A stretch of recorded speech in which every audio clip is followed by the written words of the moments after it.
There's a lot to this work, and there's a lot to the laws of the universe, which are very real, and understanding how the body works in gravity with the laws of the universe. So clearly today is just a nice whisper and a chance to spark your minds into that place of unity with your body where you can get back into a place of remembering how you can be your own advocate, and remembering that we have these wonderful tools inside of us and inside of our brain to balance and to choose and to feel into situations that don't have just one answer. I'll get to that in a second, but really, this work was born out of me trying to feel my way through stressful situations in life and feel my way through stressful situations in my body. And then finally melding the two and saying they're just the same, you know? It's like so much of the same. Outer tension is all around us all the time, and gravity is one of our tensions that we're living in. And then, you know, we can have a stressful conversation, we can have a really stressful email correspondence, and we can also pick up a weight, and that's stress on our bodies. So it is one and the same. And as we accumulate years in our lives, we have to befriend and settle into the comfort or discomfort that is called life, you know, because it is so whole and full and round and continuous. That tension can move through us. It doesn't have to get stuck in us. And that's a choice. That is really coming back to oneself daily, coming back into a practice, a ceremony. Hi, David. There's a mat for you. You're all good. Back there. Or the red one up here. I forget, there's one more person. And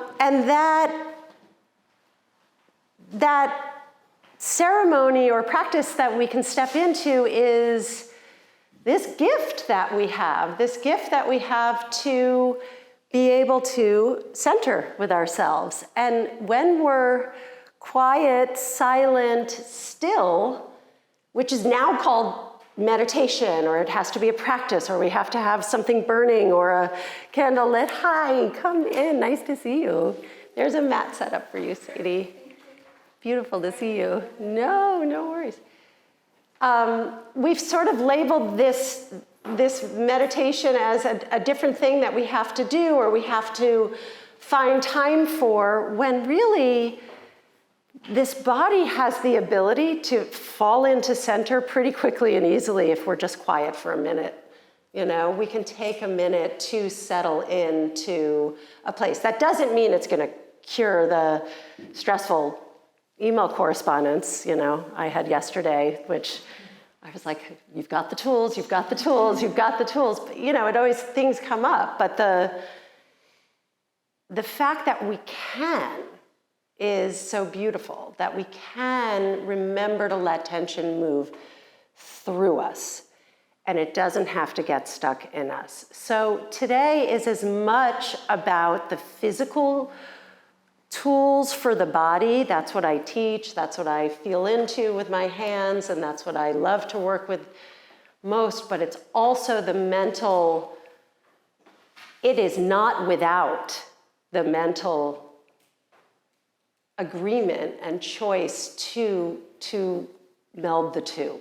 It is such a union and a gift inside of you right now that we have. So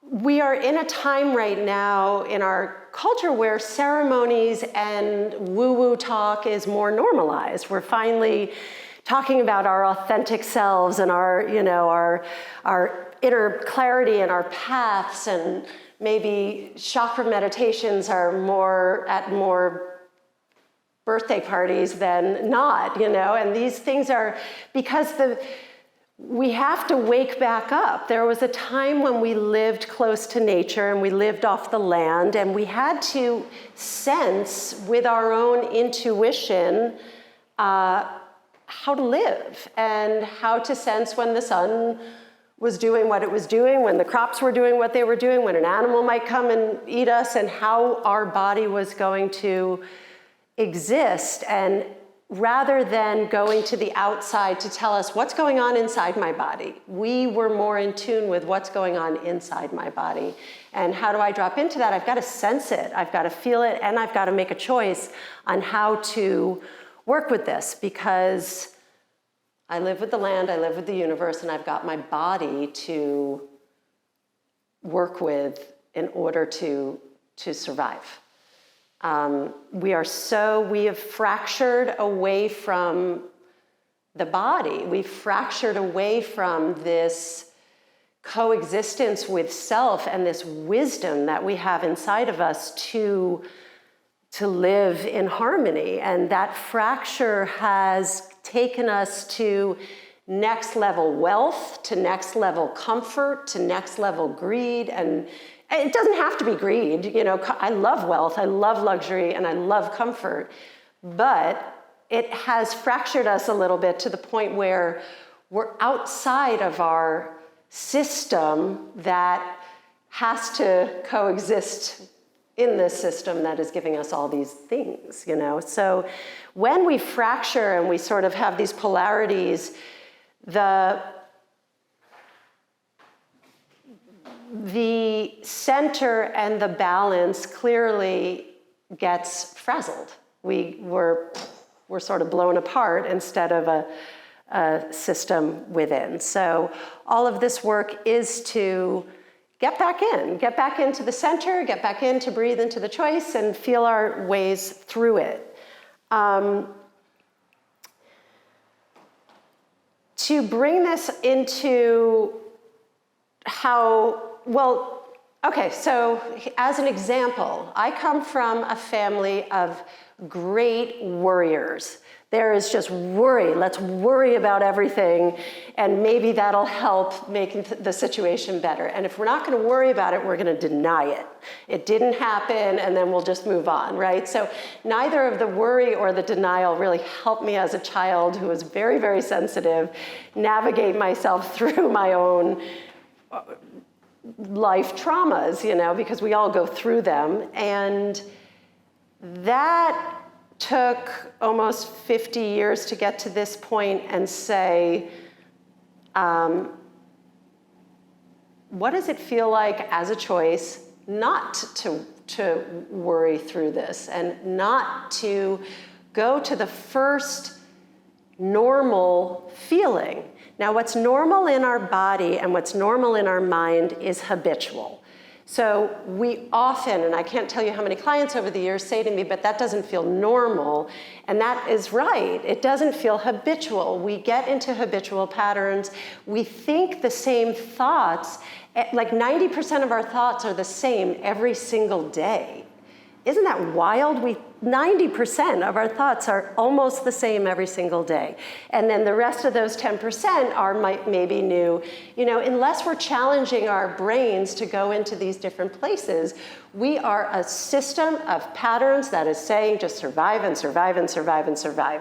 And if it's normal for me to over-worry something and go into a very negative pattern and then shut myself off from my body, I'm going to end up somewhere around 30 years old with a great deal of pain, a great deal of suffering, not many great coping mechanisms, and a great deal of exterior numbing agents. So those are fun too, you know, but also that has its imbalances, you know? So that can pull us into that place again where then exercise or getting into the body turns into, well, I was told if there's no pain, there's no gain. and I've got to work harder, harder, harder, and faster, faster, faster. And then maybe we get into that place where we're on the treadmill every day at 6 a.m. if you're that person. I was never that person. Or you're going to yoga class every day and, you know, going through your stuff. But nothing's really shifting. Nothing's really happening from the, okay, now this feels normal and that's just supposed to be. That's supposed to help me, so it should. But it's still, okay, my body's still in pain. I'm still feeling imbalanced. And I'm still needing to go to these extreme places in order to shake off excess stress or whatnot. So the meditation and the practice that we're about to go into is to normalize that this can be a very daily practice for ourselves. And again, I'll say it over and over, a choice of where, when you lift your arm, if you're feeling like it kind of has a tug or it hurts, where's the personal choice in there? And where is that empowered moment of, I actually have a choice to shift this. Maybe my breath is going to come in, and we'll talk about the tools.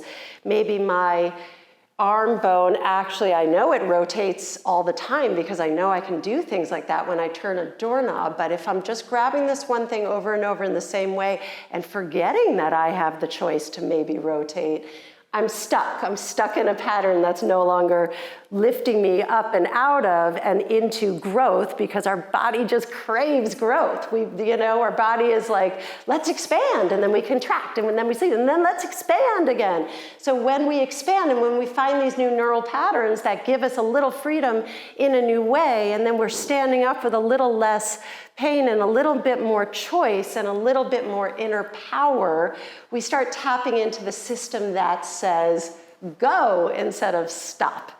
And we start tapping into the deep inner strength, which is actually a system of cells and blood and rich minerals and sparks of joy inside the body. When bone builds bone, these sparks just turn on and our body gets illuminated from the inside out. So there's like a party going on the inside when we get to do these wonderful things, yet our brain will often still be like, and check, did my exercise, and now I've got to go worry, So I invite the joy to come from the movement today because it's inside of us and it's just can be really wonderful and delicious. So that said, we look at the handout. The laws of the universe are a very, very real thing.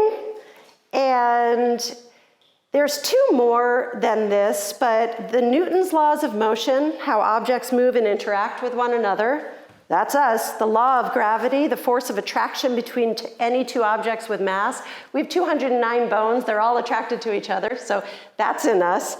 The law of thermodynamics, how energy is transferred and transformed in all systems, that's in us.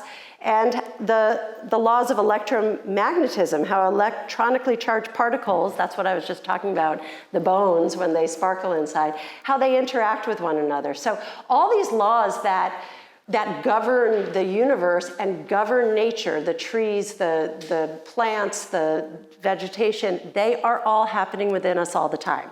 So we get, just knowing that information, the little epigenetics, helped me to come a bit more alive when I figured that out. Oh, right, okay, so I'm part of the universe and I'm acting with the same laws upon me, so therefore these laws can help me and I'm that much more expanded for that.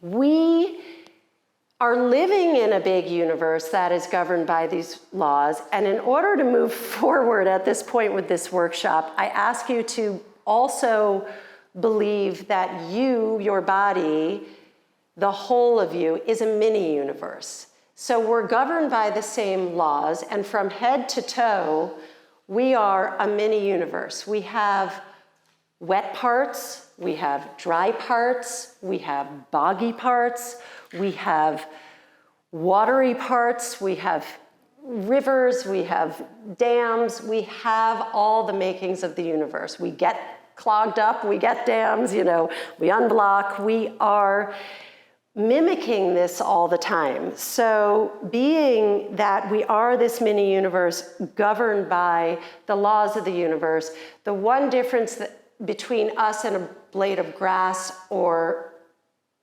even the leopard with a brain is that we have this human brain that has the ability to be at the top of the food chain and move on and get anything we sort of put our mind to. So that's where we have to connect the physical body with the mental, human, emotional brain, and that's our mind-body connection. So staying present in our body and our lifestyle and culture that has encouraged us to move far away from center is the dance. Now, I'm at number 3 right now. Our physical body craves the same connection that we do as emotional humans. So when a body feels like it's really at that point of out of control, and it's really in chronic pain, or it's really in chronic stress, it is asking, like a young child, please pay attention to me. I am not asking for you to snip or cut me first and intervene. I believe in doctors and I fully support lots of medicine, but I do believe in that first step of our body's asking us to pay attention. And then after our body is asking us to pay attention, it's asking you to be honest with it. It's saying, can you pay attention and can you really be honest with me? And don't deny me don't deny me this moment that you may have been denied as a child. Don't deny me that attention and that love, but be honest. Where am I right now in my point of pain or tension or joy? Maybe you woke up and you're like, I honestly feel great. I'm gonna move my body. Or you wake up and I honestly feel very in chronic pain, and how am I gonna choose to deal with that and not necessarily sweep it under the rug and deny it, right? It's give it a voice, is what I'm saying. It really wants that. It's the same as us. I was listening to a podcast the other day and heard a great analogy of the professional athlete. And a professional athlete who gets to like NBA level basketball or football, whatever that's called, not NBA, NFL, thank you. You could tell I really grew up with sports. That athlete gets to the level of excellence because they have a coach, right? And they don't get to the level, like LeBron James didn't get to the level of where he's at now, and he's like, later guys, I don't need a coach anymore. He just doesn't do that, but we do that all the time. We're like, I exercised, or I paid attention for a year, or I worked on myself for a year, so I can't keep doing this. But it's like, actually, we really, really, really, really can. And we could do it every single day, and we will feel that much brighter and fuller and better for it. And it doesn't have to be a drag. Like that coach, maybe he doesn't want to see his coach every single day, but at the level where LeBron's at, he's like, actually, I'm not only going to have my awesome coach, but I'm going to have other coaches that are going to expand me in other ways. They're going to help me to learn how to heal my knee. They're going to do this. And I'm going to set myself up for success and really jump into my coaches, and my expanders out there that can help me do this. So a coach, I think we have to be our first coach, but certainly then finding our teachers around us and dedicating ourselves to some of that practice is support. It's just support, and having someone keep you accountable is nice because it's really easy, again, to fracture and fall away. So I loved that analogy when I heard it, and I brought it in, and that's where I'm at with that. So The process that I've come to with my clients when I work one-on-one, especially with chronic pain or somebody who's really been fractured, is first coming back to the breath, centering, unblocking, and then strength building. And most of you that work with me privately, the unblocking is delicious. You roll with a ball all over your body and you open up to create blood flow. And the reason we unblock, and we're about to do it at the wall, is to create movement. Now, the crux of movement is that we're so alive on the inside, right? We've got cells moving, multiplying all the time. And movement is health. So things that take us into more movement create health. And when we get in our process further away from movement, we get closer to non-movement, and then we get closer to death. So that's our living process. So in our body, which we've decided, okay, this is a universe. This universe is in a system of tensile forces that is buoyant and suspended, similar to the universe. And it constantly is dealing with tension that has to move through it instead of get stuck in it. And it loves to spin around and come back to center. So that this mini universe can hold tension. It's also one of our superpowers because it gets us through really hard stuff, or it picks the car up off of our grandmother, I don't know, whatever we need our adrenaline for. But it also is unblocking that thing that we do with the balls is also to recreate movement, to unblock and to unstick where those patterns of tension are holding. So we have two major areas that are the gateways for tension to move through our body. And these two areas are where our limbs insert into our body. So our legs move through our hips, and our arms move through our shoulders.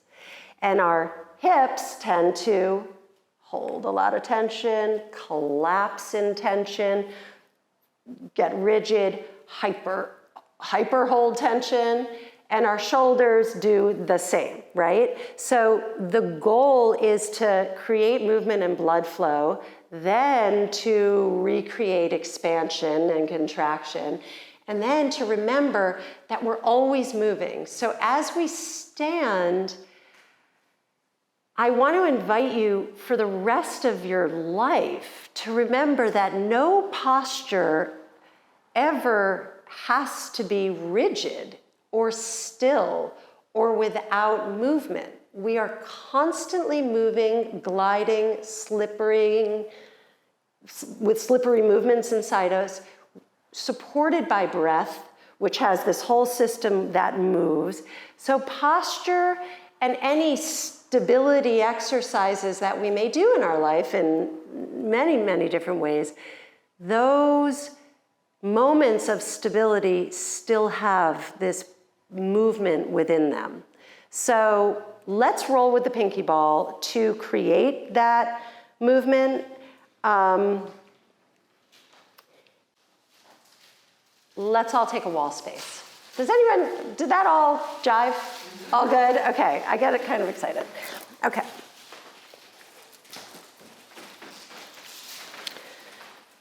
So, with your ball at the wall,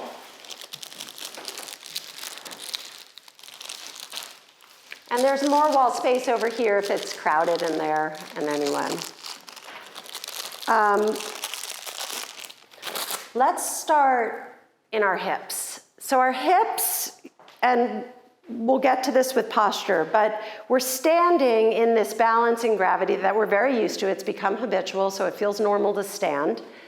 But when we feel normal to stand, we've got these muscles on the sides of us, our glute medius and our TFL, this area that collapses on us, and we sort of drop our tail down, we push into our hip flexors, and we find this that we actually hold ourselves up instead of letting there be flow and movement in there. So standing, balancing on one leg can start getting into funky patterns. So your ball is gonna go into the outer, first of all, bend your knees, then place the ball in.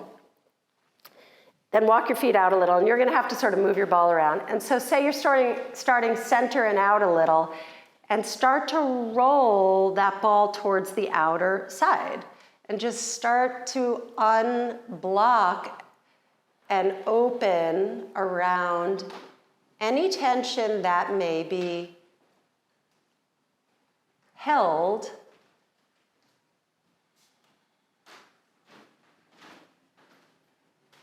or blocked from moving through every step you take up and through into your center.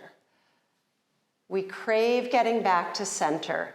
We crave being balanced. So when we lock in this area, each step we take through gravity, yeah, the balls may bounce all over. Each step we take through gravity with each foot pumps blood up through this area to our brain, and also pumps tension through this area into the rest of the body, a la that tensegrity figure. So we're opening it up to create a space for tension to move through, good, positive, healthy tension, and blood flow and fluids, hydration.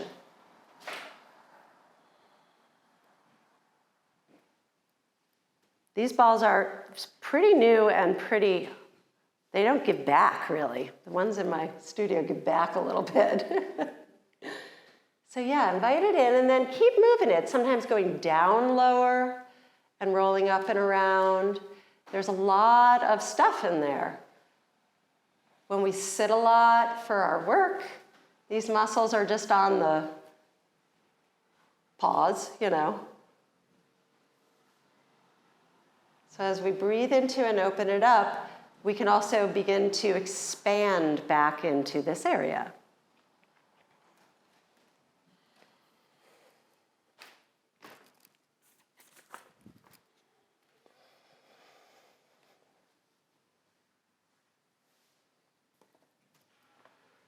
And if you go deeper in, there's a small rotator called your piriformis, which can be really intense in there. Yeah. But stay on one side only. Don't resist going to the second side. Just do this one side. Yeah. Now, when the balls get a little more give, it's a little easier to start to like wrap them around the side and into the front where there's some stuff. Yeah, I see that, Daisy, the face. So there's a muscle in there called your TFL, your tensor fascia lata, right in here that turns into your IT band that goes down your leg. And that one can be the culprit for a lot of stuff and can wake us up in our sleep. And that sometimes it's just a matter of unblocking and being like, hey, okay, I'm gonna give you blood flow, I'm gonna give you breath, I'm gonna think about you, we're gonna make new choices, we're in this together, we're gonna breathe. I got you, because you definitely got me. Like, this body does so much work for us.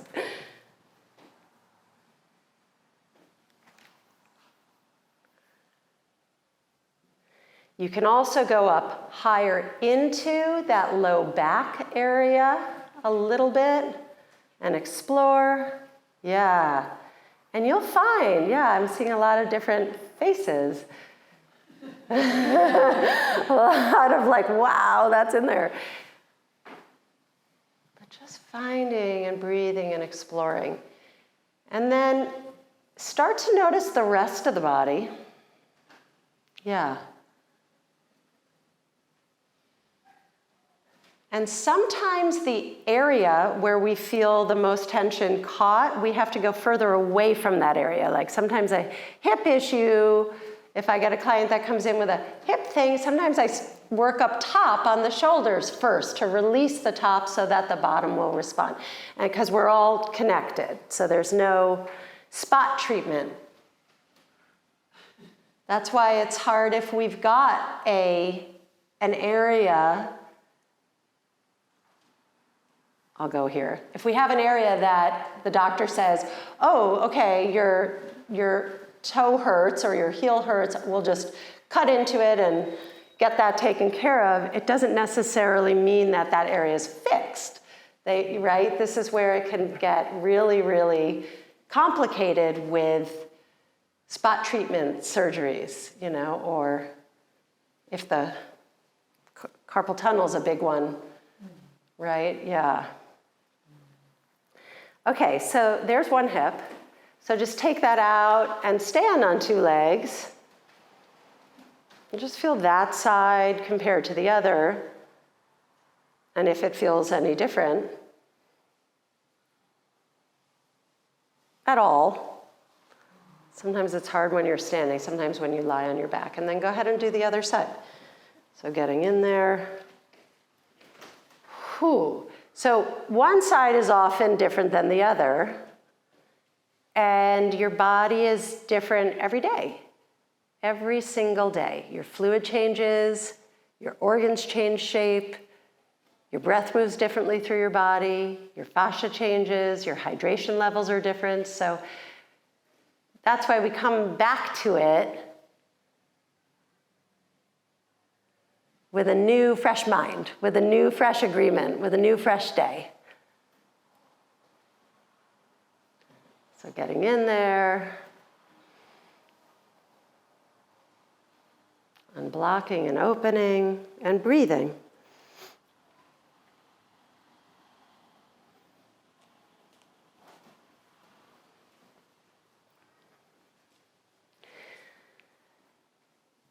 So as we move through these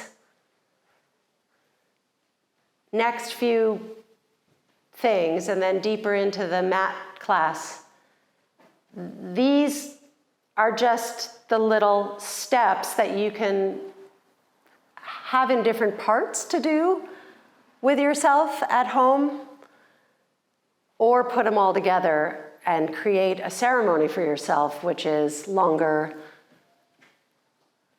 Friday night activity.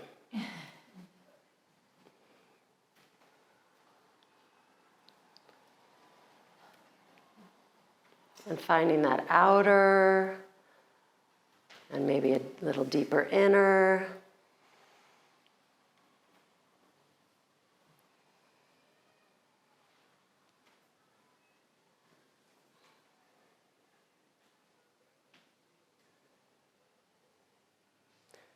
Yeah. We're going to do the same up top. So if you take that ball out and stand for a moment, and just feel maybe a little bit more blood flow, a little different sensation, and fill up that space. Let your body be as big and wide and present as it can ever be. When we narrow is when we let tension take us down. So now we're going to take the ball up. And this is, you want to put the ball lower than you think in your one sort of shoulder blade wing area so that you can bend your knees and it rolls up and doesn't pop out. Ooh, yeah. A tendon. Yeah. And you can get up in that trap. It's a little different when it's all the way up top. It's also handy. Some clients, I've heard, you could put it in a sock and then hold the sock and then it doesn't ever fall out. You just sort of flip it over your shoulder and roll it around and then do the same on the other side. And then you've got that ball contained. Yeah, so finding that one side, breathing into it, being present with it. I see you, I hear you. You're working hard for me. And if this is all you do, That's pretty great. You're waking up to, you're noticing, and you will hold things differently the rest of the day for it.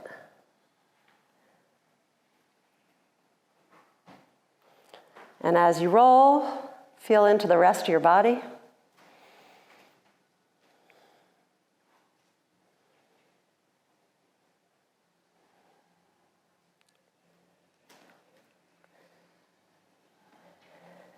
And tension, we remember, is a thing that moves through our body. And it's a choice. So feeling where in the ankles, the knees, the hips, the spine, how is the rest of the body feeling and receiving this tension?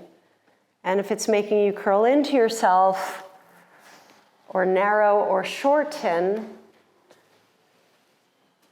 maybe it's too intense, or can you take a pause to again release any tension that's ready to move, expand and lengthen and open to it, to shift it. Great. When you're ready, take it out and just notice. And then we'll do the other side. Placing it a little lower than you think so you can bend your knees and the ball rolls up. Starting to feel into the legs, the foundation from the hips to the feet. If the butt is trying to squeeze to hold you up, or that can open and release.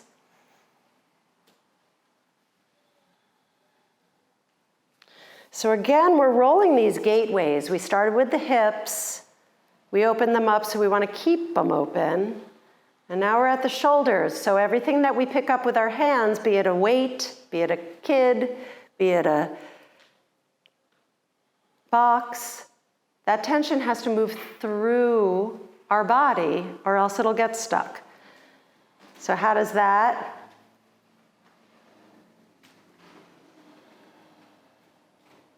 choice come?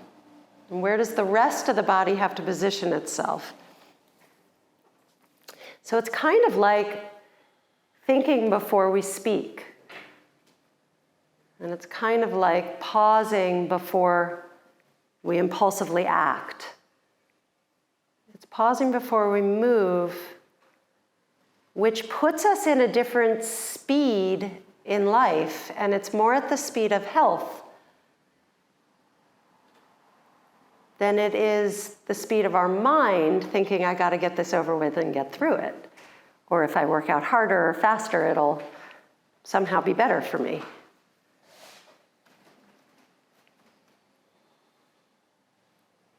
So the quality, when we work at the speed of health, the quality shifts, the quality changes. The quality often becomes thicker, deeper, and falls inward instead of outward. Great. And then go ahead and take that out and just stand. Another wonderful place to roll, especially when we've been out of our bodies, just tasking all day or doing our thing, is our feet. To ground through our feet is a really wonderful sensation. So if you put the ball on the floor, and you can even use the wall behind you to lean into, but your heels on the floor, your foot sort of flexes, and then your toes bend over it. So we start to bend and roll the foot forward and then roll the foot back. And you're trying not to just lift the heel of your foot, but rather press down and over and encourage those metatarsals to bend and move. And that creates tone in the sole of the foot. And the sole of the foot is our very connection down there with the earth. So every step we take through this foot has to move tension up through our whole body. So opening up the foot and grounding into the sensation of our feet allows this movement to happen and pass through our big buoyant universe of ours. And when you keep those toes over and the heel heavy and that happens, you may even cramp in your foot when some muscles start to turn on. They're like, whoa.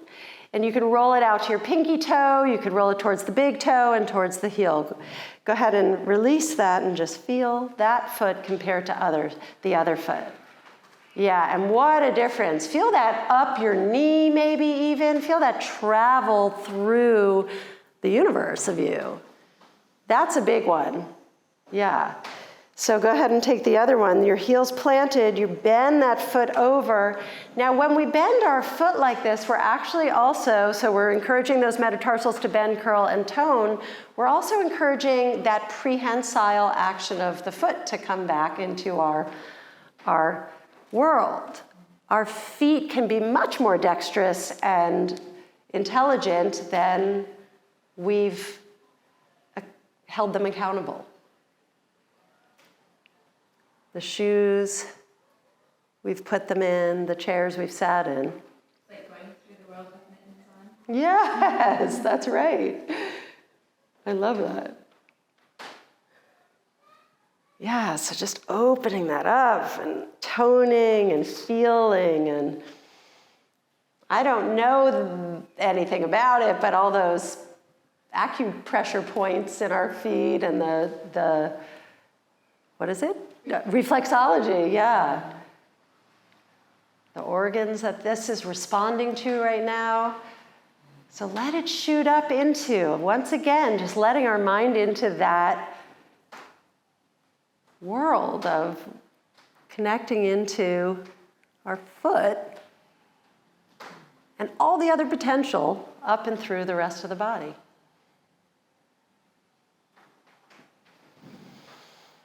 Great.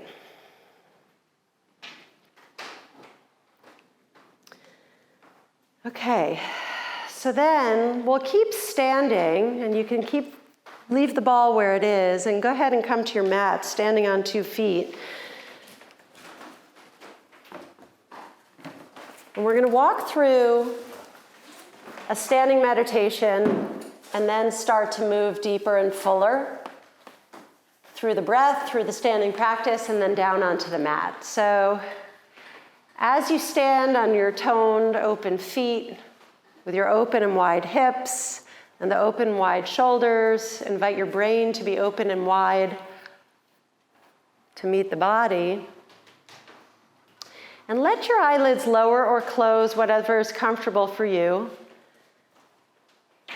And the energy centers of your body are also referred to as chakras, but they are literal areas of nerve bundles that come together and govern these areas and spaces. And we'll give these areas a mantra to connect to them.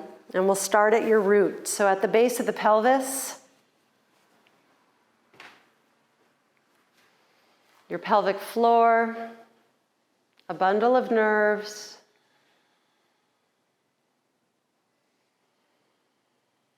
responding and reacting and moving and cellular movement and blood flow. You can picture that area, the color red, spinning to the left or moving or glowing or vibrating, whatever your body wants to feel. And in that area, I connect to the here, to the now, and I belong.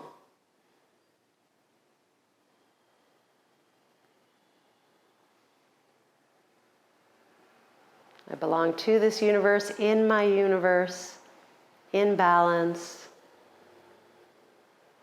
with ease and harmony. Moving up to the second area, just above the pelvic floor, the sacral center, the deep low belly. On some of us, the womb, the intestinal area space, the sacrum, the front, the back, the sides. And in that deep, low belly space, I am all-knowing. I trust my gut. The color orange, gently glowing, spinning. I belong because I am all-knowing. I trust my gut with the situations I am in and with my choices I make. And moving up from the sacral center to the solar plexus, the color yellow, gently spinning to the left, the vibrancy of clarity. I'm clear in my intentions for this day, my intentions for myself, the intentions for my life path. I have clarity because I am all-knowing, because I trust into my gut, my stability, my creative center. I can step into a place of clarity and knowing for myself and inner strength and empowerment. And moving up from the solar plexus to the heart, there's a big, movable, bony structure around the heart, the chest, the ribs. Breathing into that space around the heart, the color green, gently glowing or spinning to the right. I am love, and I have self-love, and I can direct that love inward, deeply to myself so that I can spread it outward to the others that I share this universe with. I'm moving up from the heart center to the throat, the color blue, our area of communication, the nerve bundles, the cords, the textures and connective tissue that make our voice. I am my fullest expression of self. I can speak my truth. Because I belong, because I trust my gut, because I am centered in my clarity, I trust my heart, I can speak my truth with ease, moving up from the throat center to the bundle of nerves in between your eyes, the third eye area, the area of intuition, the area we can expand into.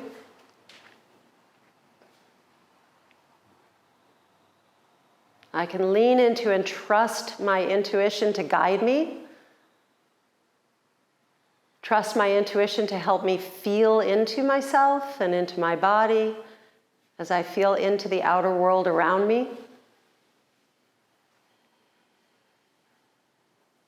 And from that third eye intuition to our crown, I am connected. I am connected not only to the greater whole around me, but I am connected inward from the crown down in through to the center of my universe, where I can center and find my body, my tools, and my choices.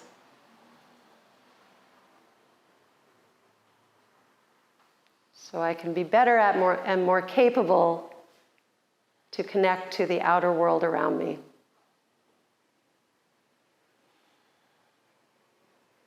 So standing on your 2 feet there, we arrive in a posture on our mat, and let's take a breath together to just join in this space. The palms are going to rotate away from the body, and on your inhale, 2 arms just lift overhead. And we're going to do this a couple of times. Rotate the palms away, and on your exhale, you're pressing down through gravity and you're rising up through your crown. Rotating the palms away. As your 2 arms float up, you're just an arm bone rolling in a ball and socket.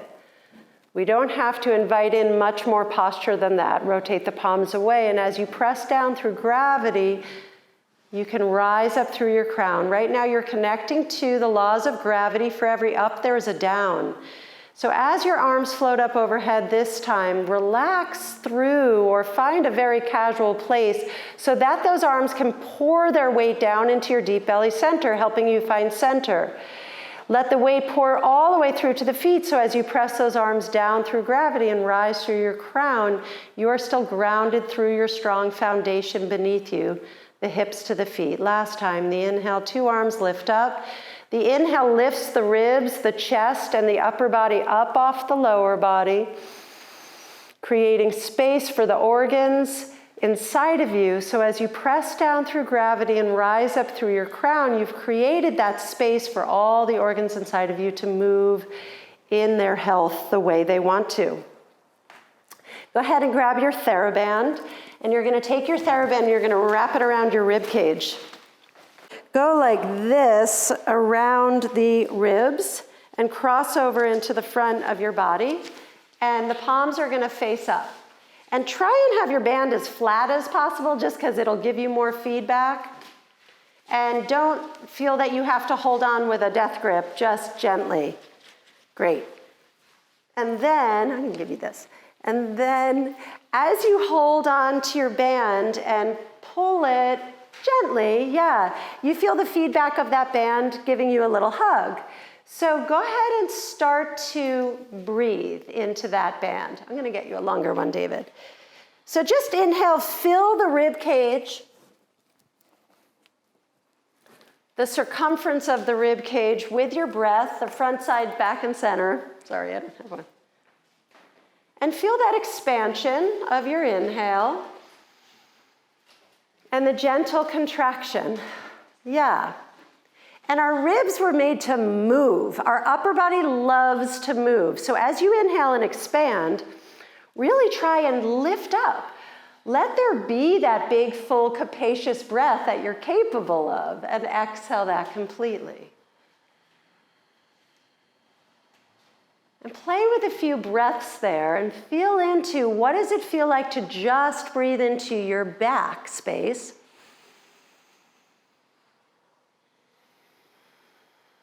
Does it feel stuck? Does it feel capable? Breathing into those back ribs, filling that band.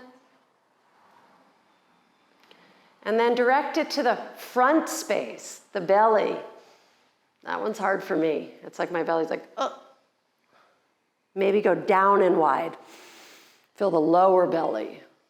Feel how that breath can move. It's a choice how we move it.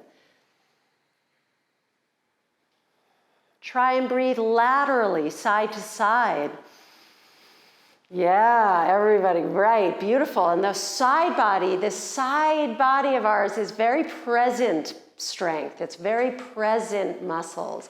So as you breathe into those sides, expanding wider, out of any narrowing, and then breathe into the whole circumference again, front, side, back, and center, and try and inhale into the expansion. And as you exhale, try not to contract and narrow. Stay expanded and just let the exhale happen and see what that feels like.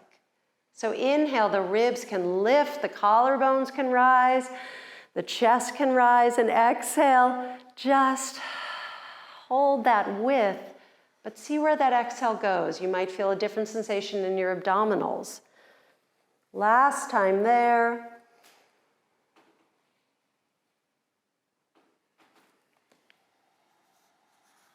Now you're going to breathe into one side. So as you breathe into the right side of the band, just fill the right lung and see what that feels like.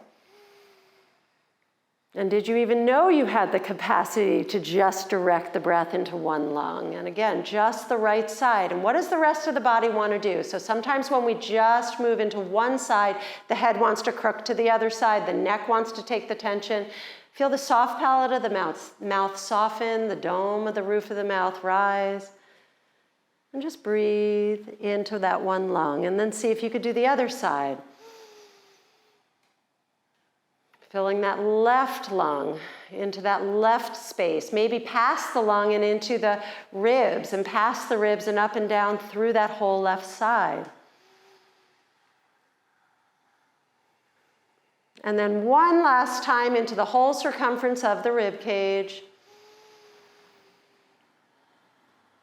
And on your exhale, you're just going to release the band and drop it off to the side, off your mat. And as you stand, just have a moment to notice what that feels like. And if you feel a little lighter, maybe, a little bit more aware of the movement of the rib cage in this action that is the very first act of life. And it helps us in every act of tension that's trying to move through our body. So if you're in a space or time in tension, which is cutting you off from something, that huge capacious inhale can be a really effective friend. We go deeper, the squat. So everybody's going to walk to the front of their mat. Go ahead and roll up the front of the mat. And you're going to make a little ledge for yourself. You're going to roll it up about a quarter of the way or halfway, and your heels are going to step up onto the mat. So a lot of you have heard me say this many times, but in our culture, most of us where we grew up, we were placed in chairs at a very young age, and we did not squat anymore. When we're toddlers, we squat, and we see something we want, and we stand up, and we walk over to it, and we usually grab it without overreaching. We usually grab it close to us, and then we bring it back into our squat, and we settle down, and we check it out, and we look at it. And this squat action is flexion. This is also like where we were in the womb. And then this up here is where we are as adults, and this is when we start to narrow and pull it all in. So bringing back the squat. You do not have to feel that you have to go into full flexion, but we'll just begin by feeling the front of your ankles, the backs of the knees, the front of your hips bend. And then stand tall, and we extend. Yeah. So we're going from flexion to extension. This is a very natural act of life, and this is the first time when you were a toddler, because you're capable to do this, you found how you had to negotiate your way in and around in gravity. And we had a wisdom within us that said, I know how to stand up now, and I know how to move. And that's the same wisdom we want to tap back into. So allow your arms to be the counterweight as you bend and reach and stand tall and breathe. Remember the breath, the pulling the breath in and the exhaling the breath out allows that lift and the rise of the rib cage to support the down so you can go up. And the up as you're going down. There's those oppositional forces in gravity alive and well inside our body. Now, gravity is our weight sitting upon us. And as gravity is pouring into our body and we're rising and lowering, yeah, and if you can go all the way into the full squat, feel it. But be careful of your knees. If anyone feels any sharp pain, please press into your heels or go smaller and just little. But beautiful. But back to that gravity, the gravity's on top of us, and as we lower and lift, we're bearing weight, we're holding weight, and we're lowering ourselves down, and we're saying to our pelvis, our bones, the feet, the legs, the hips, the spine, you are bearing weight in gravity, and we get to turn on, and we get to build bone. And turn on and tap into the system of you that learned how to stand from the squat, and squat from the stand and bring health back into the hips, the deep health of the hips, which is in and around the top of the femur bone, deep up into the hip socket. Now, add that big full breath. So as you inhale fully, you lower down, and exhale completely to stand. And just take 4 more. Building heat, letting the cells move with a bit more friction. The heart is going to start to beat more. And as the heat comes into the body, the whole system starts to turn on and say, all right, it's go time. Last one, big breath. And exhale, stand tall. And go ahead and stand with your arms by your sides. You can let your eyes close for a second and see if you can feel your heartbeat.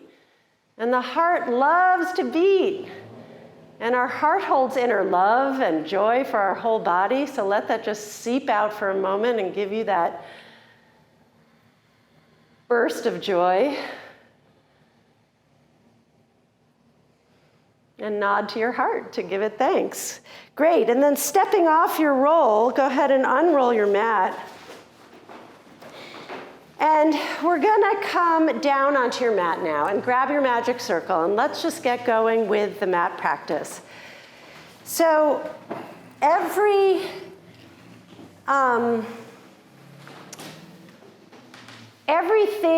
prop that we have is just representing tension. So even if you've done these exercises 100 times in your life, you can always meet them with a new, fresh agenda. So we'll take the magic circle in between your inner thighs. And the way I generally start every class is with a pelvic adjustment, and that's what this will be. So the pelvic adjustment is to turn on all the muscles that connect your legs up into your pelvis evenly and can sometimes help shift out of chronic pain patterns in the low back, especially the SI joint. So with the circle between your inner thighs and your feet nice and heavy, arms down by your sides, now you're on your backs. And that spine, that long, light spine inside of you wants to feel spacious and lengthened and long with as much space around it. So as you start to squeeze that circle, notice if any other area, maybe the hip flexors, the butt, the outer hips, the jaw, notice if other areas are trying to do the work for you. And squeeze again, and try to consciously relax the knees and the calves, the top of the hips, the seat. And open. And squeeze again. And the circle represents is the tension. The point of contact is those upper inner thighs. And as you press into the circle, let the circle press back into you. So you don't have to bully the circle with strength. You don't even have to squeeze it very hard. But you can initiate from closer up in towards your center, those upper inner thighs. You may feel how that connects to your low belly. The ball and socket joint of the thighs in the pelvis.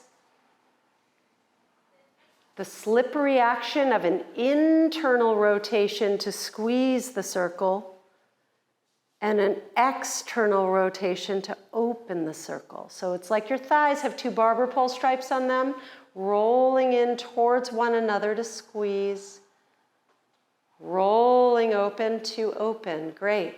With your next one, go ahead and squeeze and hold it.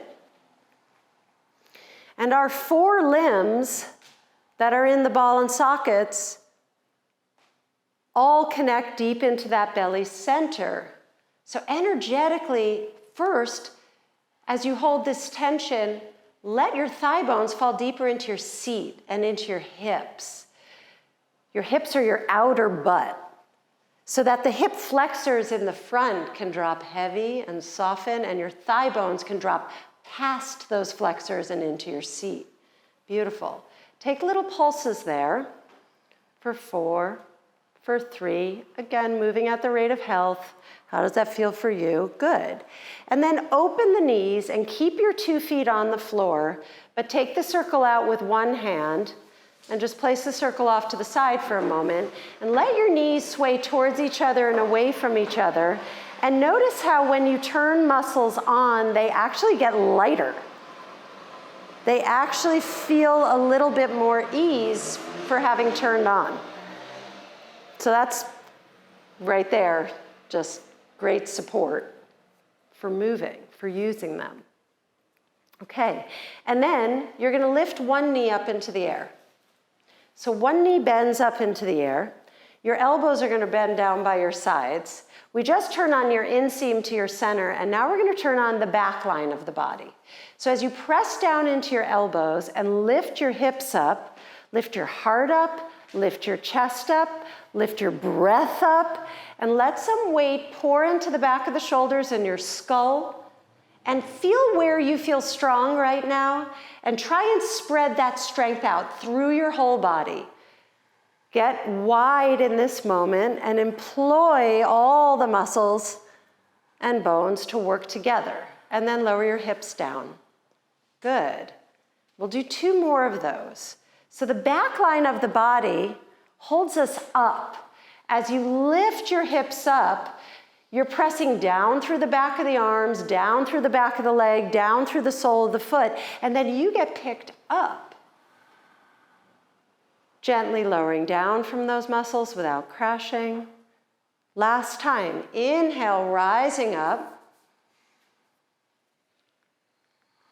Feel where you feel strong, spread it out through the body, through the shoulders, through the skull, and let the whole system work together.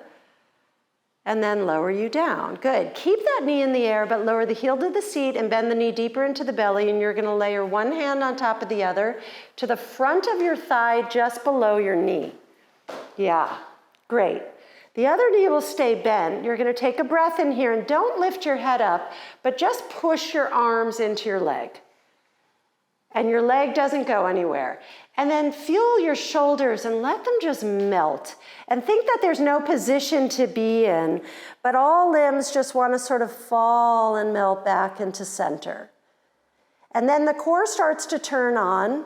And if you feel connected to the core, go ahead and curl the head and shoulders forward, letting that thigh still drop down into the seat as the body bends forward and those shoulders just reach through those arms and into your palms. And then release it back. Big inhale, fill the lungs up with breath. And on your exhale, press, resist, and curl forward. And now we're turning on our deep front line, the flexors. And then lie back, big inhale, you open. And exhale, you contract your front to gently bend your back. Try and soften and make it a little more casual somehow. And then release all the way back and lower that foot on down. Great. We'll do the whole thing again on the other side. We start with the inseam of the inner thighs. Circle in between those inner thighs, feet down, spread through the fingers, spread through the toes, spread through the mind. Take a breath. And on your exhale, hug the circle. The handles pull towards each other because those upper inner thighs roll in towards each other. And then they roll open. The barber pole stripes of the thighs. The femur heads are rolling in a ball and socket. It's slippery in there. There's synovial fluid that we move in. We're trying not to cut off the space to our hips. So if you feel the hip flexors squeezing or the seat squeezing, can those muscles release and open so the bony landmarks can roll and swivel and squeeze and the muscles can respond? Yeah. Last one, you'll squeeze and you'll hold it. Try and get taller, longer, lighter, and wider. And little pulses in there, 4 and 3 and 2 and 1. Great. And then release the circle, place it off to the side. The other knee lifts into the air. We go into the back line. Elbows are pressing down by your sides and we'll bridge the hips up to the ceiling. As we turn on the back line, there's the sole of the foot up the back of the leg, all the way up your back to your shoulders and your crown. All those muscles are contracting right now. And it's common for the hamstring to cramp a little here or somewhere in that back body to be like, whoa, I'm not used to working. And then lower the pelvis down. But remember, we just used those inner thighs, so don't forget the inner thighs are spinning in a little. The hips lift on up from the back line, the sole of the foot up the back of the leg, up the back of the shoulders to the crown. The back body contracts to hold you up, and it lowers down.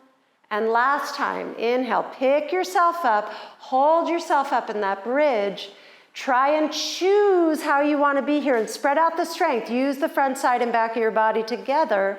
And then lower the pelvis down. Great. Bend that top knee deeper into your belly. Hands layer to the front of that thigh. Take a breath in. And this time on your exhale, shoulders drop through the arms, press into your thigh, and go ahead and curl forward on this first one.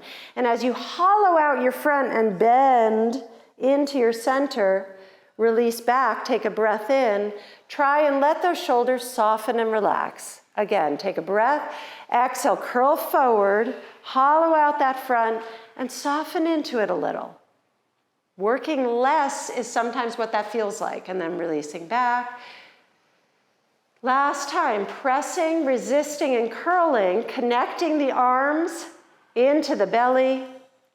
As you resist with the leg, you're connecting to your deep low belly psoas, and you release back, and you lower the foot and the arms down. Great. As you press into 2 feet and 2 arms, lift your hips back up. Careful that you don't have too much under your head, because in a bridge, you kind of want your head to be back on the floor, not on the pillow. Lift your hips up into a bridge, and now that whole back line is working. Soles of the feet, up the backs of the legs, up the back body, up the backs of the arms, backs of the shoulders and the skull. Spread out that weight through the whole body. And then not rolling, but hinging at your pelvis, your hips will touch down to the mat and lift right back up. And do this a number of times, and I want you to try and energetically suck your thigh bones up into your hips. So instead of pushing down into your feet to get up, sort of pull into your body to lift and lower, and you may not be pushing your hips up so high. It's a lift and a lower from the muscles contracting and expanding. The breath is supporting. And we're turning on the back line of the body. Last time, lift up and hold it. If it feels like your feet need to be closer into you, you can. If it's available to you right now, press into those elbows and lift one knee into the air. Good, and as we hold your strength and your weight on one leg, spread out that strength, use those arms. That's it, lower that foot down, beautiful, and then lift your other leg up and spread out the strength. Roll into the backs of the shoulders, press into the arms, and lower that foot down. And maybe one more time each side, lifting on up, tapping into the back line of the body, and lower that foot down, and lift the other leg up. Big breath up top. Does that support it? And lower that foot down. Good. Lower or roll your spine down. Interlace your hands behind the base of your skull, and let your knees sway over to one side, sort of wiping that slate clean in your low back, breathing into the waist, breathing into the opposite lung. Great, and come to center and sway to the other side and breathe, spiraling your insides. And exhale and come to center. Beautiful. So there's that back line turning on. The back line holds us up. The back line represents the past. And the back line can really drag us down when we get up into gravity. So keeping that back line buoyant, strong, and holding you up is support. Go ahead and take your blanket now. The blanket is going to stay exactly in the shape that it's in, and it's going to go under the tops of your shoulders. So you'll lie back, literally, with the blanket at the tippy top of your shoulders. Your hands will interlace behind your head, and you'll lie back with this extension in your heart, lung, liver area, with your hands and your head back on the mat. Now, our body loves boundaries and our body loves closed chains. So really interlace your fingers completely together at the base of the skull. Yeah, to support the crown. Beautiful. And now you're in this little extension. And go ahead and let your knees sway over to one side again. Move back just a little, Erin, so your head and your hands are on the mat. And the blanket, is giving you that extension. That's it. So sway over to one side and breathe into the opposite elbow, armpit, lung, waist. And then exhale, bring that to center. And then sway to the other side and breathe into the opposite elbow, armpit, lung, waist. And exhale to center. Okay. Keep your head back. Lift your elbows slightly to organize your shoulders and your arm bones in towards your body. Go ahead and curl your upper body forward and look into your low belly. And we're asking your spine to flex here. So flexion of the spine is a forward bend. Drop the weight of your head and shoulders down and into your belly, and just lie back and lift 8 times. You lengthen the spine, exhale, you contract and curl. So we're working as a lever system here. We don't have to push or crunch to get up there. We just have to contract the front and allow the back to bend.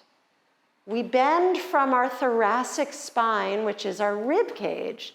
So allowing the ease of the flexion and extension to happen without the jaw, the brow, or the squeeze of your seat.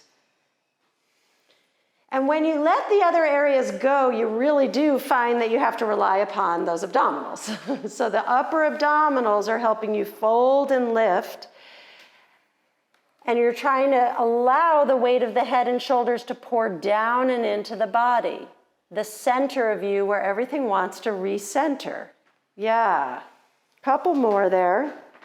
Let those elbows stay slightly narrowed so that when you curl forward, yeah, the shoulders are easeful, that's it.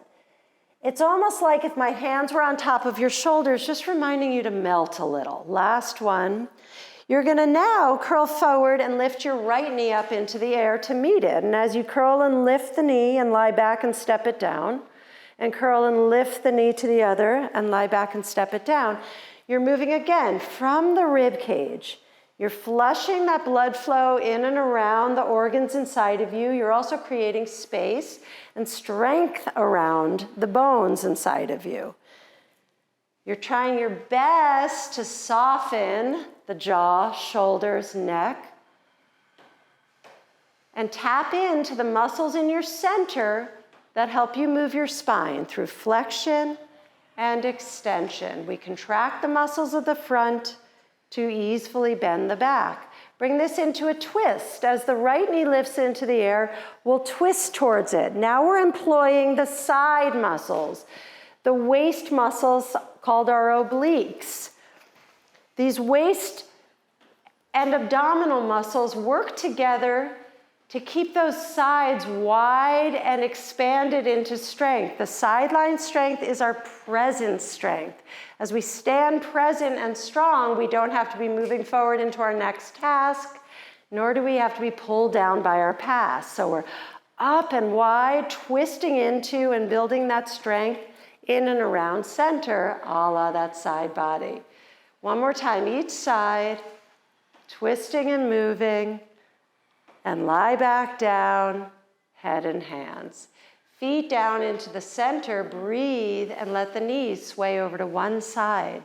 Breathing into that opposite elbow, armpit, lung, and waist. And exhale, center, and sway to the other side, and breathe.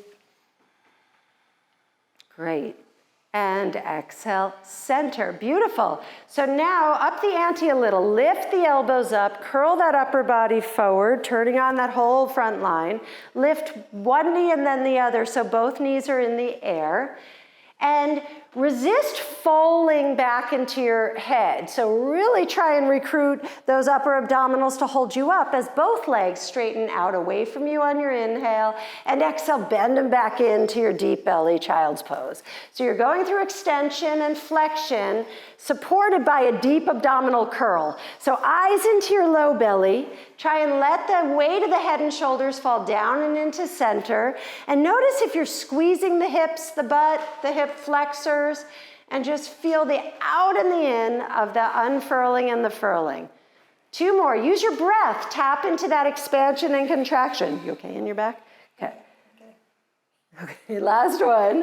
Okay, and then one knee bends on in and twist to it. And then switch legs, twist to the other.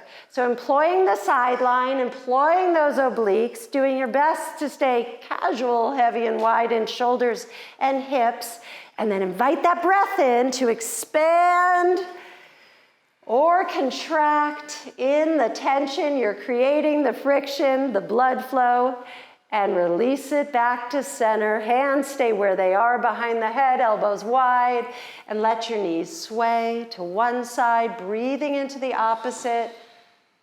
That's over. Tell the nervous system it's centered and okay. Come to center and then sway to the other side. Great. And come back to center. Beautiful. Roll onto your right side and we'll go right into the sideline work. So that sideline strength, so when we get narrow in life is often when we hunch or when the pelvis wants to tuck under. That's a narrow shape as opposed to a wide shape. And we want to be wide so that the sideline is employed in this helping to keep us present. So on your side, you'll prop your head up in your hand. You'll press your top hand down into the mat or under the blanket or on top of the blanket. And the blanket is under your side ribs. Yeah, right up by your armpit. Great. Okay, knees are together, feet are together. Let your heels be in line with your seat and just let the top knee rotate, open towards the ceiling and down towards the mat. So now we're in this ball and socket joint. And as the pelvis stays stable, the thigh bone is moving. And you're going to grab onto your hand weights. So this morning when I did this practice, I used heavier weights than I ever did. And it felt really, really good and enlivening. So if you get into a weight practice, yeah, and those are the heavies. Keep trying to feel what heavier feels like. All right, so grabbing onto your weights, and I have other weights up here, some 2 pounds, if anybody wants to switch out at any point. So bend your elbows by your sides. Your feet are heavy, your hips are heavy, the spine is long and light inside you. And lift your elbows up off the mat just an inch.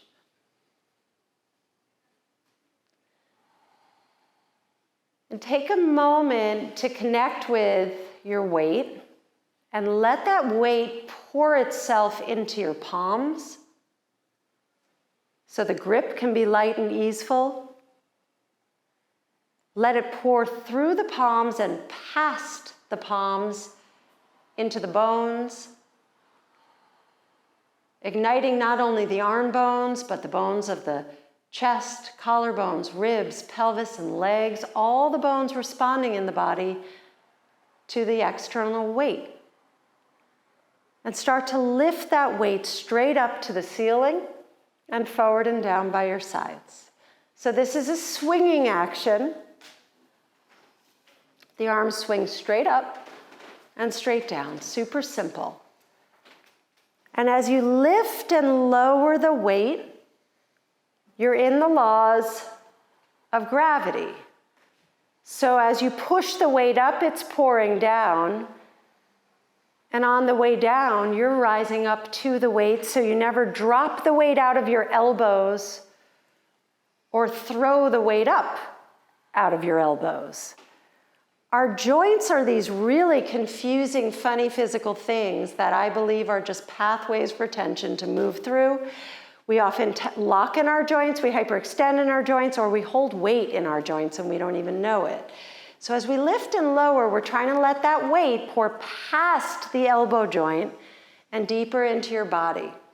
Now, if anyone is doing this and it starts to get stuck in the neck, the jaw, the elbow, do it without weight.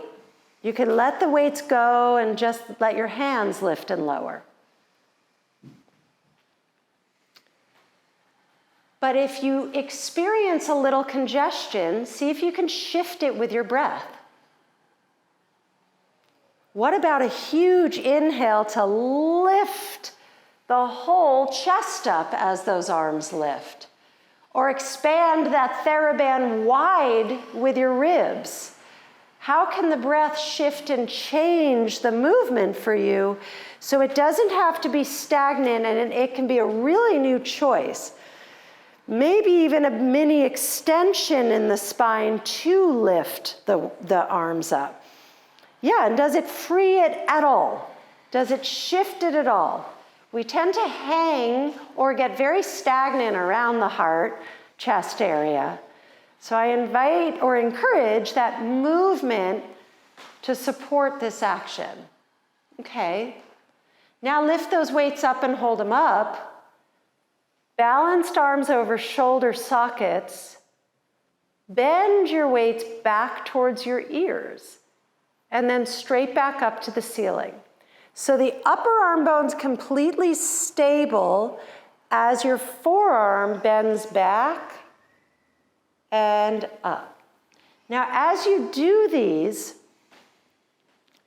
This morning, I had to move my elbows forward towards my thighs in order to even feel the upper back of my arm. So sometimes it's not a perfect right angle.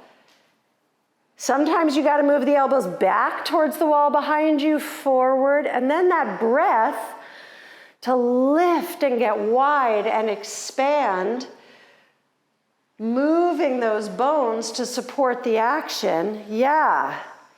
And can you feel that softening in the width across the chest, the pec muscles? Couple more there. The upper back of the arm is doing an action which is lengthening and contracting. And when you bend that weight back and down, that muscle has to lengthen, and then it has to contract to pick that weight back up. Lift the weight back up and know the upper back of that arm is in contraction, and hold it. Move your weights forward slightly to your thighs. Try and soften and pour that weight in through the chest. And big wings now. Inhale, your wings open wide. And exhale, you close. Yeah, and you may have to negotiate with your other mat partners. But this one too, it's easy to get caught in some tendons up in the neck shoulder area.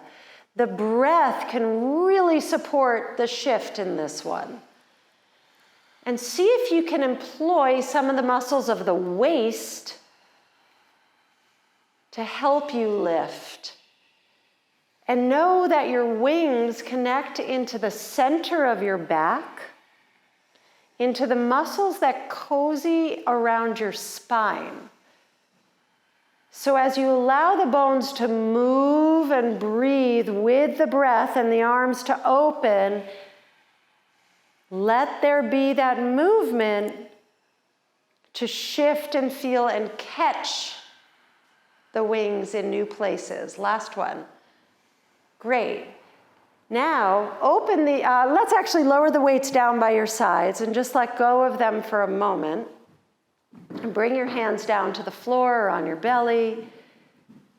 And just feel that lovely moment of your hands tingling or the forearms.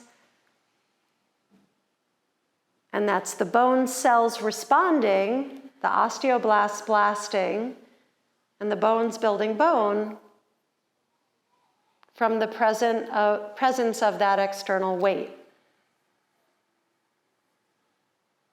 And those bones just come alive. So this is when they're sparkling inside.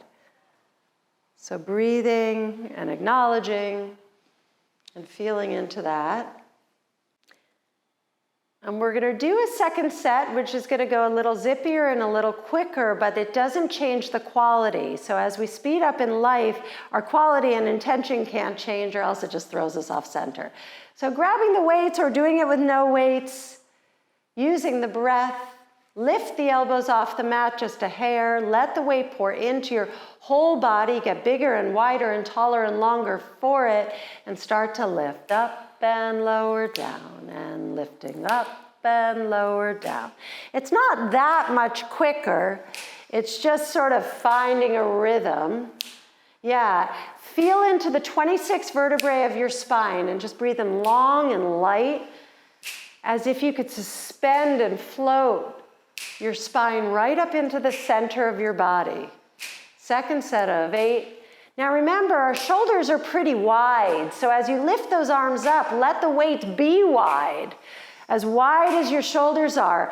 Then lift the breath with that, and let the breath fluff up under those armpits and up into the side ribs to support the action. 2 more, lifting and lowering. Last one, lift the weights up and hold them up there and bend the weights back to the ears. Now make a choice here. If this is getting caught in the elbow, maybe it's a 1/2 inch bend. Maybe the elbows come forward and just do a tiny bend so that we never drop the weight and we never yank it back up and throw it. We're containing it within the inside of the bone and trying to move from the deep, deep center of you. Yeah, you never have to lower that weight in full completion of that range of motion.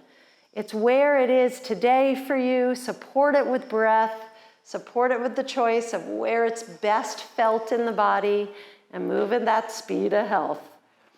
Couple more there. Folding, extending. 3. Yeah, and that upper back of arm lengthening, contracting. This is how we move together in the body. 2 straight arms up. They move forward slightly. 4 times wings. Big inhale, open. Big exhale, abdominal muscles, waist muscles help you close. So the front line, the back line, and the side lines are all working together in this one. 3, feel the weight of your seat heavy and wide, and weight of the feet heavy and wide. 4, if you're feeling good, add your upper ab curl. The arms open, and then contract your waist as you curl forward. The weights lift up. You inhale, open. Yeah, you can place the weights down to do it. Exhale, contract and curl forward when your arms close. Yeah. So yes, and the inhale back and the exhale close to curl. You're just catching that weight in the belly center. Try and feel my hands on top of your shoulders and just melt under my hands and into the shoulders to soften into the center of you. Last one. Exhale, release back and lower the weights on down. Sweet. Search for those little tingles, the blood flow, the bone building bone.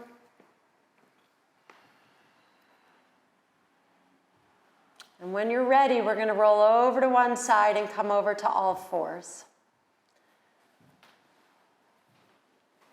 We are nearing the end. So on all fours, do we want a pee break? Or a water break? Does anyone want a break? We okay? All right. I don't need a break. I don't know how, but I don't. Okay, so on all fours, it gets kind of cool because this is when the whole body really has to work together, or else we do the habits of like the head hanging, collapsing, the back hanging and collapsing. We really have to rise up into gravity through the whole body, get big and wide, and the muscles of our sides can be very, very helpful here. So as you come onto all fours, if you get very tight or collapsed in the wrists, you can roll up the edge of your mat and put your wrists on the edge so they're lifted slightly, or pour some weight into your fingertips so that you're really using your fingers, not just your wrist, to stand on. Strong fingers, strong through to the fingertips. Great. All right, so gravity's sitting upon your back. Your head is lifted via muscles of your spine. And imagine there's a pane of glass sitting on top of your back, and you don't want that pane of glass to fall off. So I'm going to ask you to round your spine under the pane of glass. So rather than pushing your back up to the ceiling, contract the muscles of your front and bend your head and pubic bone towards each other. Rounding and contracting your abdominals without pushing your back to the ceiling. And then lengthen. Try that a couple times. Explore that. How do you round under yourself instead of push your bones behind yourself? How does the round happen under your spine? Yeah. Yeah, and what if you don't even push me at all? Soften away from me and down into you. Yeah, away from, yeah. So that's a different contraction. Mm-hmm. Try that again. So as you round, and then remember those shoulders and armpits slide down and into the waist. Good. So instead of pushing the upper back, ribs and heart, you had more, towards the ceiling or behind you, contract from deeper and lower into the belly and the waist. Yeah. And then lengthen it out. And then as you contract this next time, see if you can tuck your toes under and float your knees off and into the air from that deep belly contraction. And then lower them down to lengthen. Yeah. And as you bend and contract your front, the back will gently bend, but it'll bend less. So we don't have to push and tug on the bones or the connective tissue in and around the heart center. We just pull into the front to bend the back in that gentle way and then lengthen and lower that down. Awesome. Let's take a downward facing dog to lift the hips up and lower the heels down and just pedal that out for a second. And as you bend one knee, you can let that straight leg hip swivel up towards the ceiling a little and twist and peek under that armpit and breathe into that. And then bend the other knee and the other hip swivels up to the ceiling. Great, and just breathe and stretch that out a little bit. And then you'll lower your knees back down. So on all fours here, we're going to reach one leg back behind you. Use the rest of the body to hold you up. Try and feel into your hips, your seat, and try not to squeeze. Try and feel into your shoulders and let them get wide by pressing down and wide through your arms. The leg in the air will simply lower and lift. So you're a thigh bone rolling in a ball and socket. Again, energetically suck that leg into you to move from deep up and into the upper back of that thigh and hip, an area we've cut ourselves off from and we don't have much sensation in. So as we lower and lift, we're waking up this gateway that tension passes through every day so that it is less inclined to collapse and more inclined to hold us up with ease and strength. Lift that leg up and hold it. Now we're going to do a big crisscross. The leg is going to open out to the side. If you're tight on space, it doesn't have to open that far, but go out and down to one side. So make sure you're on the same leg with your partners, and then over and down to the other side. So as you cross, there's a moment you've got to pick your leg back up and cross it down to the other side and pick it up and open and out and down. And as you do this, that hip is strengthening again. There's deep up into the health of that hip. But notice the upper body. Your two arms want to stay straight, so you're holding yourself up and not collapsing down. The arms are connecting back into your center. So feeling those abdominals respond as you stay a bit more stable in the upper body. Last one. Yeah. Lower that knee all the way down.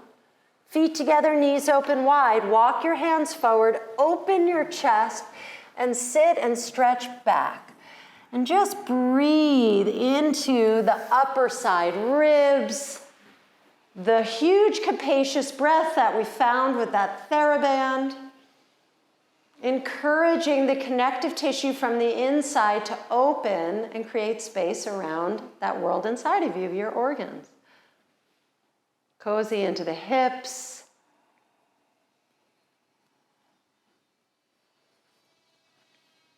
And then you'll pick yourself up to all fours and we'll do the other side. So it's easy as we do this, the leg will reach back, left side, and start to lift and lower. Again, it's easy to lose sensation and presence in the upper body. That's when we collapse, the shoulders lift to the ears, or they lock in place. See if you can be buoyant and moving and easeful and kind of casual, but stay present with the sensations from the hands to the shoulders to the waist to the hips, and the leg, the thigh bone rolling in the ball and socket, sucking gently back into its home, encouraging the muscles of the upper back of the thigh to the seat to lift and lower the leg and wake up that area to hold us up. The back line. Then we lift that leg up and we open it out and down to one side and pick it up and across and down to the other side. Now we employ those side muscles, those rotators. The rest of the body, those two arms and one leg, are helping to stabilize. But in that stabilizing moment, can you still breathe and expand and move? And let there be that gentle movement with the body so it doesn't have to be rigid. And the leg catches gravity and moves that gravity through the body, keeping those two arms straight. One more time each side. And there's that deep hip strength, waist strength, front side and back strength. Beautiful. The knee lowers down, the knees open wide. Walk the hands forward, open the chest, look forward, and encourage some sensation in that upper body, the upper back, behind the heart, behind the lungs. Stretch that open and let your mind shimmy into the places that we've cut ourselves off from. And breathe some cellular movement into them.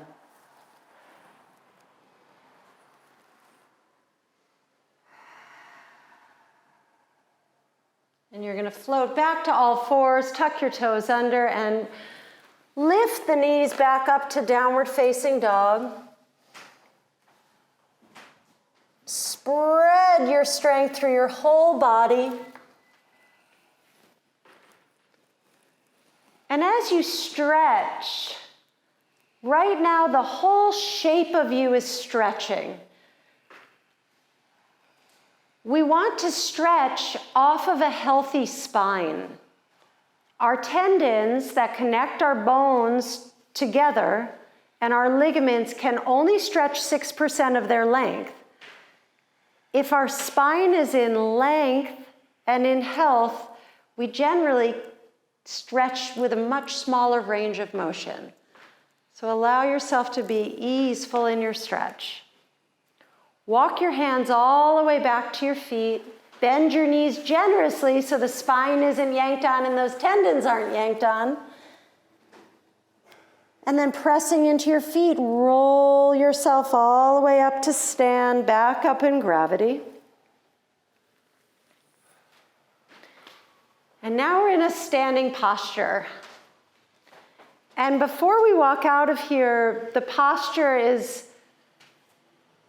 and the clearing are the last two things we'll do, but the posture is the shape of us that is often, how do I stand up straight? We've been told all these different things. The military posture, the shoulders down the back, the stick the chest out. The queen her minions have wild postures. So the postures that we take on are, want to find some ease in them. And shoulders never want to lock, nor does our pelvis, nor do our knees, nor do our ankles, nor does our mind. So it's so obvious now. It's now all the same stuff. But as you stand up over 2 feet and think of your tensile structure buoyant and spacious and wide and three-dimensional and open, and breath can receive and pull and put itself into all the crevices inside of you. And there's a few terms here that I just want to share with you. One is on the collapse. So the pelvis, when we collapse, tends to shear that way. The weight goes forward into our thighs. We hang off our hip flexors, which get real tight, and a lot of our weight sits on our low back. This is one of the most common positions that throws out our sacrums. That really causes a lot of tension in the front, and that also collapses and turns off our back line. All that back line strength just goes out the window when we sort of walk out and then just go back into that posture. So the back line of the body is the soles of the feet, up the back of the legs, over the head, that lifts our eyebrows. Those muscles are our back line. So we want to, from the soles of the feet up the back of our body to our eyebrows, hold ourselves up. Then our thigh bones are not in front of us, they are in between our front and our back. Our sidelines are the pinky toe sides up the side body to the armpit, down the outer sideline to the pinkies. Those sides are our present space. And this posture that we're turning into when we show this is the circle man. What's his name again? Da Vinci's man. Yeah. What is it? Isn't Da Vinci's man? Da Vinci's man, right. My brain lost it. And then the front line of the body is the tops of the feet, up the legs, up the belly, up the front of the arms, up the face to meet the eyebrows. So the front line, the back line, the side line, and the inseam, which we started with the magic circle, inseam, inner thighs, well, big toe joint, up the inner thighs to the belly. And if all those sides are equally strong, working together, we are equally flexible. That's how flexibility comes, because we're a lever system that works together. When we contract and lengthen to move the forearm like this is actually quite flexible. My leg is so much tighter than my elbow and arm, but my arms are used to working so much more, gathering into those intelligent strength systems. But our legs, we get tight from the hanging. So front, side, back, and center, we become wholly flexible. So let's just close our practice out. This is going to be the most woo part of the day. But I gave you in your handout a daily maintenance, which is a clearing, which is part of my practice that I really love to do. It's an energetic clearing. You can stand up for this, and if you're sick of standing, go ahead and have a seat. And in the clearing, we're just going to clear off. So we're full clear vessels that are responsible for ourselves and in balance with our own selves as we walk back out into this world. So I invite you to close your eyes or let the eyelids lower into a gaze downward.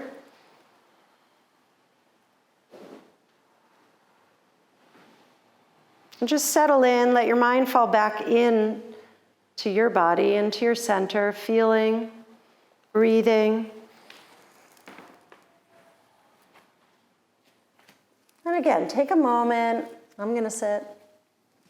See if you want to sit or stand through this. A couple of you have already sat.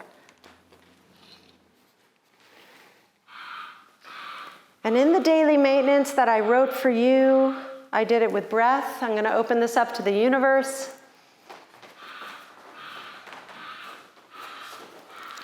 This is part of a theta practice that I practice but don't teach.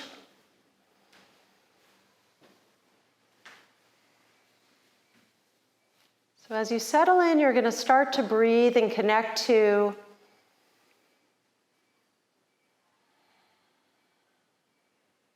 the rise and fall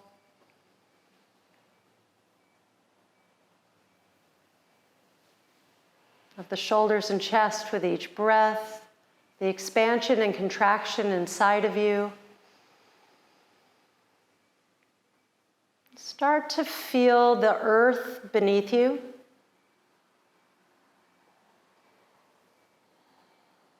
Where we're located, the valley we're in, the wisdom of that earth energy rising up through your body and gathering into your heart center.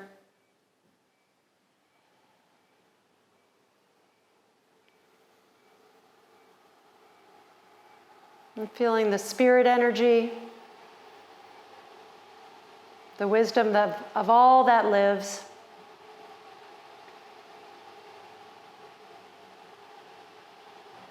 Meeting with the earth energy in your heart center.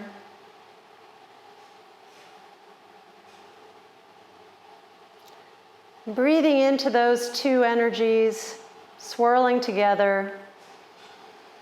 Take a full breath, and on your exhale, expand that energy into a bubble around you. Your bubble can be close to you, it can be 6 feet wide, it's whatever you want it to be.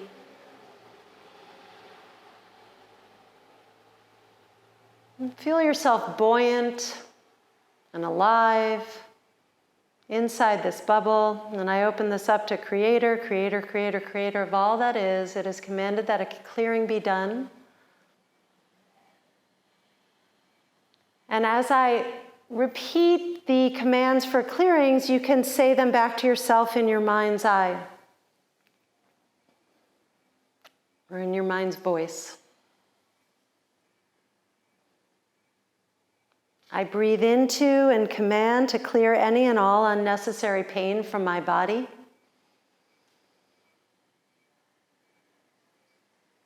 Picture that pain clearing. Move what's ready to move.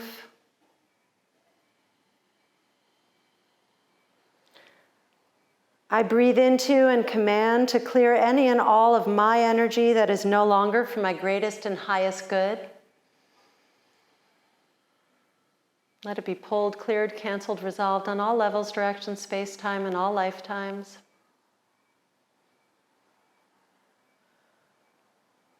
I breathe into and command to clear any and all of anyone else's energy or any and all foreign energy to be pulled from my body, cleared and canceled from my space. Any and all energy that's no longer serving me, let it be pulled, cleared, canceled, resolved on all levels, directions, space, time, and all lifetimes.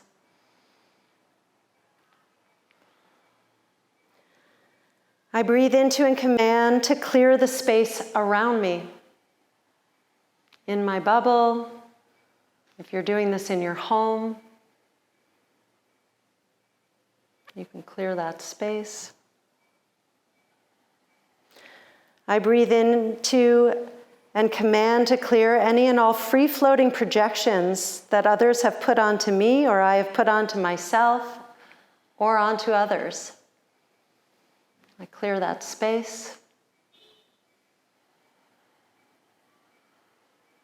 I breathe into and command to connect to any and all tones and frequencies for my greatest and highest good. Let them be brought in.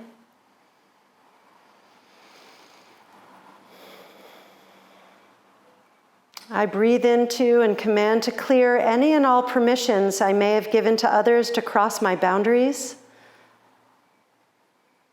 Let this energy be returned to me, cleared and resolved. All levels, directions, space, time, and all lifetimes. I breathe into and command to collect all of my energy I may have left behind in other spaces. Let it be returned to me, cleared and resolved. Let it take the form of compassion and gratitude.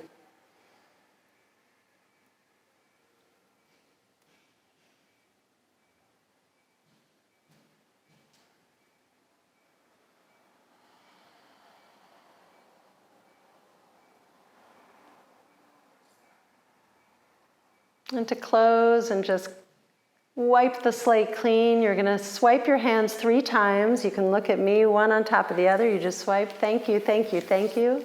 It is done, it is done, it is done. And thank yourself for showing up today and the universe for guiding you right here into this room and for sharing this time with me. This stuff is kind of really fun to tap into and very supportive. So I wish that for you.